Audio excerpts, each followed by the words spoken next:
bienvenue dans le débat de France 24. Roméo Langlois est libre. Notre confrère qui a passé 32 jours aux mains des FARC a été libéré hier.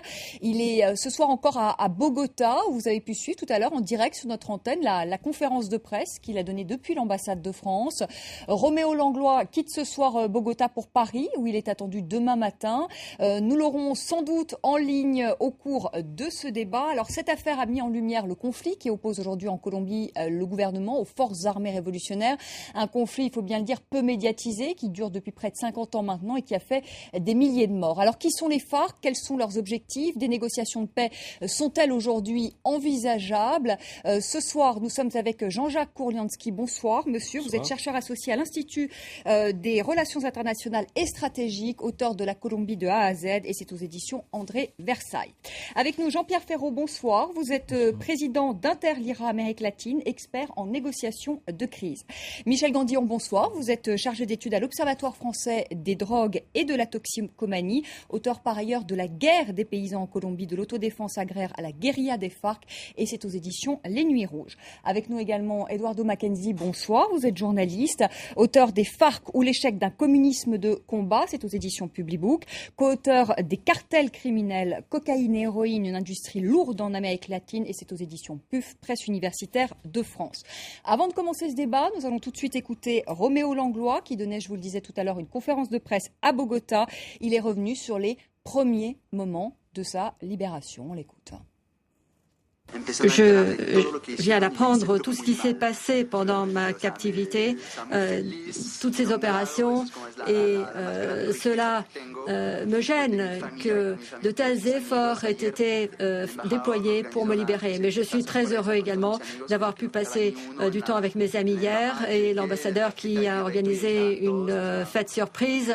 Et dès que je suis rentrée du Calcutta, l'ambassade était remplie de monde, j'étais en larmes. Ça a été un mouvement très fort. Jean-Pierre Ferraud, vous qui êtes un spécialiste des négociations, tout d'abord, est-ce que vous pouvez nous dire pourquoi les FARC ont mis tant de temps à libérer Roméo Langlois, 32 jours, alors que ce n'était pas un otage? Est-ce qu'ils ont mis beaucoup de temps? Je ne sais rien. Les FARC n'ont pas de calendrier. Je pense que c'est un petit peu au cas par cas avec leurs otages.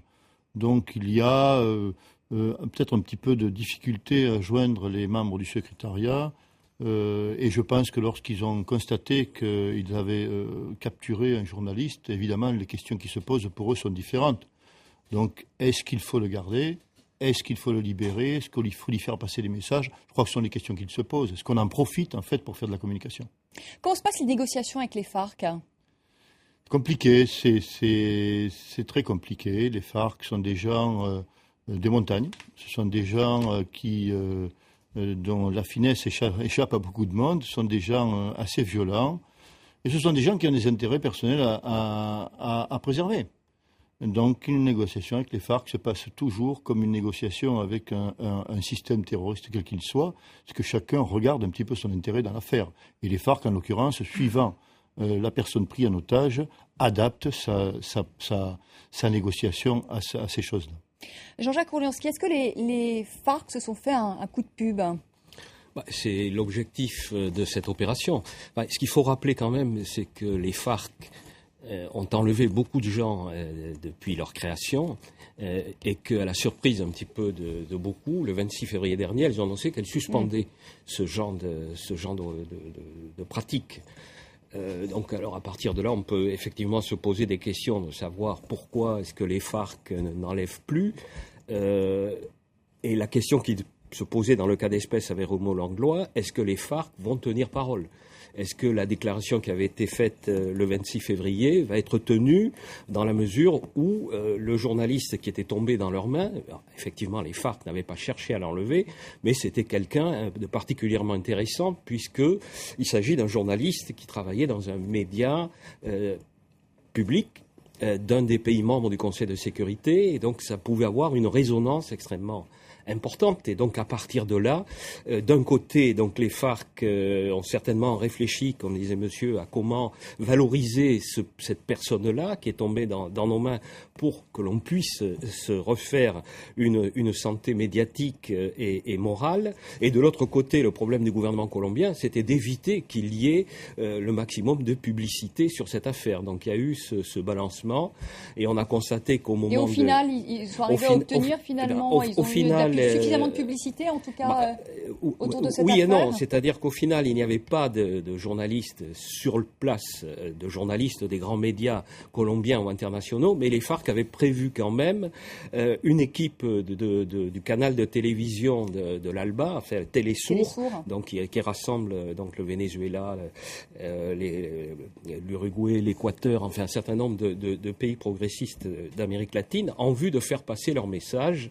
Et ils avaient organisé une sorte de cérémonie en vue de bien confirmer leur message du 26 février et montrer qu'ils avaient changé, qu'ils avaient un autre visage, et qu'à partir de là, il n'y avait aucune raison que le gouvernement colombien n'accepte pas d'ouvrir le dialogue et la négociation.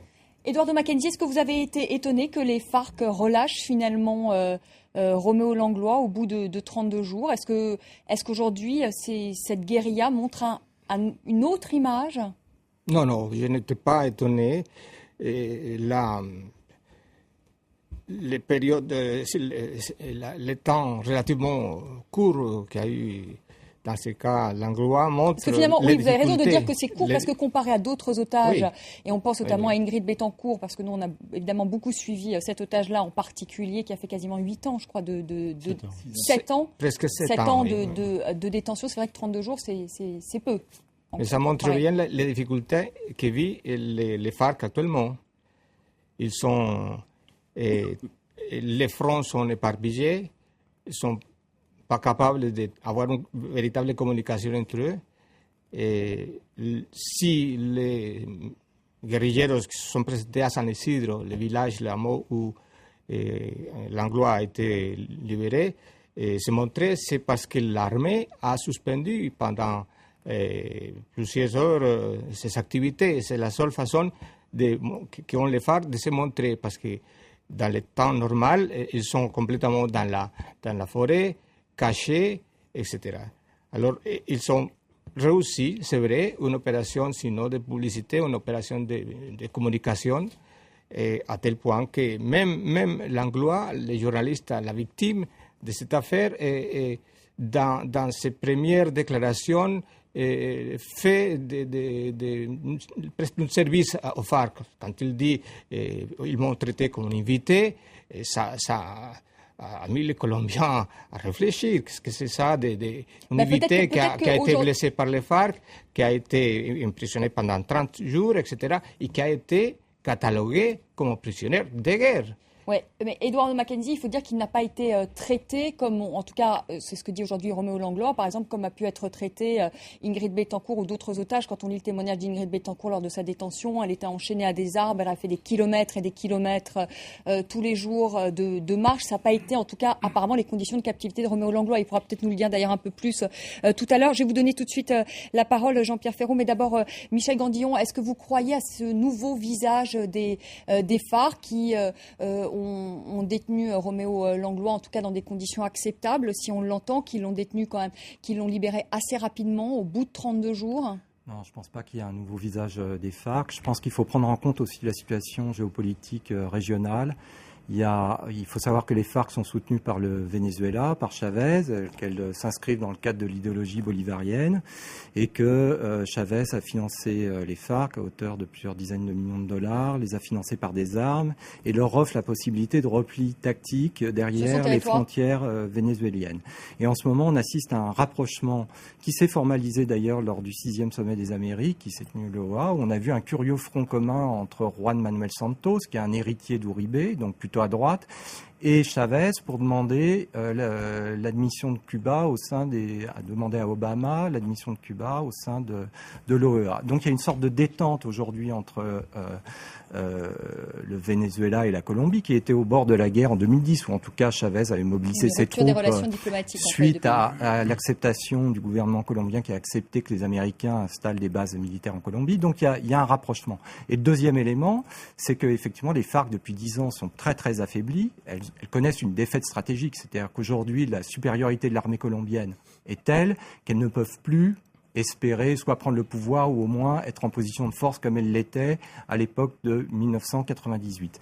Donc elles sont affaiblies, elles peuvent essayer effectivement de gagner du temps. Là, elles ont libéré 11 otages et militaires, mais je rappelle quand même qu'elles détiennent encore des centaines d'otages civils. Donc ce genre de période en Colombie, on les connaît bien. En 1974, il y a eu des propositions de paix de Margulanda à Lopez Mikkelsen. En 85, il y a eu l'opération de l'unité patriotique. En 98, les négociations avec Pastrana. Et à chaque fois, on voit qu'une partie de l'appareil des FARC négociait pour essayer de gagner du temps et à continuer de se renforcer. Donc dire que c'est très prématuré de dire qu'elles ont changé de visage. Dans le mois de janvier, ils ont promis qu'ils cesseraient les enlèvements de personnes. Mais très récemment, il y a une dizaine d'enfants, des mineurs du département de Tolima qui ont été kidnappés. Donc elle continue les enlèvements. Jean-Pierre Ferraud. Oui, la réalité, c'est qu'en fait, il y a plusieurs types d'otages du côté des FARC. La réalité des FARC aujourd'hui en Colombie concernant les enlèvements, ce sont quand même ces soldats qui ont passé 12 ans en captivité, qui sont morts sous les balles des FARC lors de leur libération, qui ont été exécutés. C'est autre chose. Je veux dire, il faut regarder un petit peu les choses comme elles se passent en Colombie.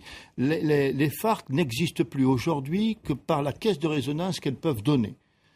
Il est un fait que la pression militaire, principalement des divers plans d'Uribe, a renvoyé vers les frontières les FARC et aujourd'hui les FARC se servent admirablement de la supériorité géographique. Il faut regarder la géographie colombienne si Alors on veut. On va regarder justement la carte. Je ne sais pas si on peut la montrer. Ils sont quand même, ils sont sur à peu près un tiers du territoire colombien. Les FARC sont sur tout le territoire. Il y a les milices urbaines qui sont en ville. Alors voilà la carte qu'on a. Peut-être que vous pouvez nous la commenter, Jean-Pierre Ferraud. Elle est peut-être un peu succincte. Voilà, oui, c'est la succincte. Mais enfin, si on regarde un petit peu la zone où se sont passées les opérations, c'est-à-dire Caqueta et un peu plus loin Putumayo, à la frontière de l'Amazone, on va dire, en bas dans le sud, c'est une zone totalement inaccessible. C'est totalement inaccessible. Les FARC... C'est la jungle ? C'est la jungle. C'est la jungle, c'est les arbres de 80 mètres de haut. On ne peut pas retrouver les gens à l'intérieur. Donc aujourd'hui, la supériorité de l'armée est un petit peu mise en échec sur ces endroits-là. Elle ne se base que sur les renseignements et la supériorité électronique qu'elle possède pour retrouver des traces de ces gens-là. Rappelons que le combat qui a eu lieu, dans lequel Roméo a été capturé, était un combat anecdotique, dans le sens où c'était une opération visant à démanteler des laboratoires qui étaient menés. Et une quadrille de la FARC est tombée et a réussi à intercepter le groupe militaire. Aujourd'hui, les FARC n'existent que, premièrement, sur les enlèvements ou sur la médiatisation qu'ils ont pu donner jusqu'à maintenant. On a vu qu'ils ont décidé d'arrêter. On va voir ce qu'il en sera. Le cas de Roméo Langlois est totalement différent. C'est un cas pour eux. C'est effectivement, comme disait monsieur, très justement, un moyen peut-être de revenir à la surface au niveau médiatique, parce qu'actuellement, c'est plutôt dur pour eux.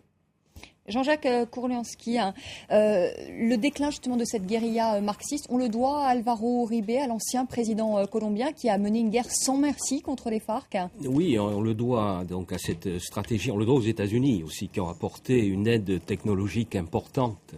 Bon, l'armée colombienne ayant été réformée, ayant amélioré le ratio entre troupes non combattantes et troupes combattantes, le niveau de l'information de type classique également, les États-Unis ont apporté l'information technologique, les interceptions. Il ne faut pas oublier que les premiers chefs des FARC qui ont été tués dans des opérations l'ont été parce qu'on a réussi à identifier, à les localiser à partir de leurs moyens de communication.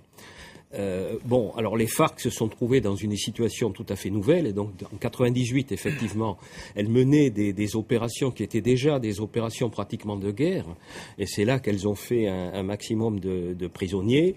Donc aujourd'hui, elles sont dans une période de reflux, sans que pour autant, en raison effectivement de la nature du terrain colombien, il soit possible de dire à quel moment elles vont peut-être complètement disparaître, ce qui est loin d'être le cas aujourd'hui. Il faudrait relativiser un petit peu cette notion de reflux total des FARC parce qu'actuellement, il y a une offensive énorme des FARC. Depuis, entre janvier de l'année dernière et janvier de cette année, il y a eu une augmentation de 36% des actions offensives des FARC dans tous les territoires de la Colombie, surtout au sud et au nord de la Colombie, et surtout la frontière de Venezuela et la frontière avec l'Équateur. Dans les frontières, passe énormément quantité d'armements, surtout d'explosifs, qui viennent du sud, qui viennent aussi de la frontière avec le Venezuela. Et même, très récemment, ils ont découvert des quantités de fusils de précision et de longue distance, etc., des armes très dangereuses. Alors, ils ont réussi aussi à pénétrer Bogotá, à faire un attentat gravissime à Bogotá, où l'objectif, c'était un journaliste très célèbre en Colombie, Fernando Londoño, ancien ministre de la Justice et journaliste actuellement. Ils ont tué 2 de ses gardes du corps et ils ont blessé 53 personnes à Bogotá, au centre-ville de Bogotá. Vous voulez dire qu'ils ont encore une force de frappe aujourd'hui, hein? Cette question des armes est prioritaire. Aujourd'hui, dans tous les mouvements de libération nationale, entre guillemets, qu'on peut observer dans le monde, ce qui fait la qualité de la guerre, c'est l'armement dont on dispose.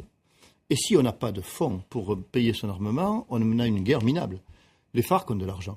Les FARC ont réussi à avoir une capitalisation très importante par les laboratoires de cocaïne qu'ils sont. Il faut savoir que les FARC, aujourd'hui, il y a encore 4 ou 5 ans, couvraient à peu près 50 à 60% des cultures de cocaïne en Colombie. Qu'ils transforment ou qu'ils vendent eux-mêmes, c'est un autre débat, on peut en discuter, pour voir s'ils sous-traitent, mais ils ont là une base monétaire extrêmement importante, économique, pour pouvoir mener leur guerre. Et l'armement, on l'a vu sur l'accrochage, c'est quand même l'armée.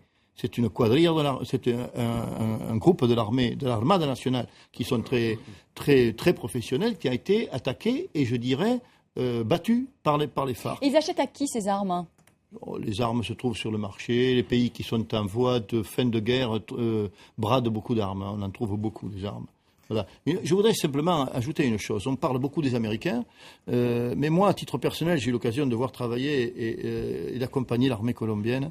Je voudrais dire quand même ici qu'il y a depuis une dizaine d'années, l'armée colombienne a fait des efforts et a élevé son niveau de technicité personnelle dans la lutte contre le terrorisme intérieur qui est considérable. C'est une armée qui travaille très très bien aujourd'hui. On a vu les Et la politique d'Uribe est une bonne politique contre les FARC? La politique d'Uribe est un choix. On peut discuter. Mais on va en discuter de ce choix. Peut-être que vous ne serez pas d'ailleurs tous d'accord sur cette politique d'Uribe. Est-ce que c'est une bonne politique? Je vous ai posé tout à l'heure la question, Jean-Jacques Korlianski. Vous n'y avez pas tout à fait répondu. Alors, je vous propose de faire une pause pour que vous puissiez bien réfléchir tous à la réponse. Et on se retrouve dans un instant. Et j'espère que nous aurons Roméo Langlois, peut-être en direct de Bogotá. Voilà, Roméo Langlois qui donnait tout à l'heure une conférence de presse. À tout de suite.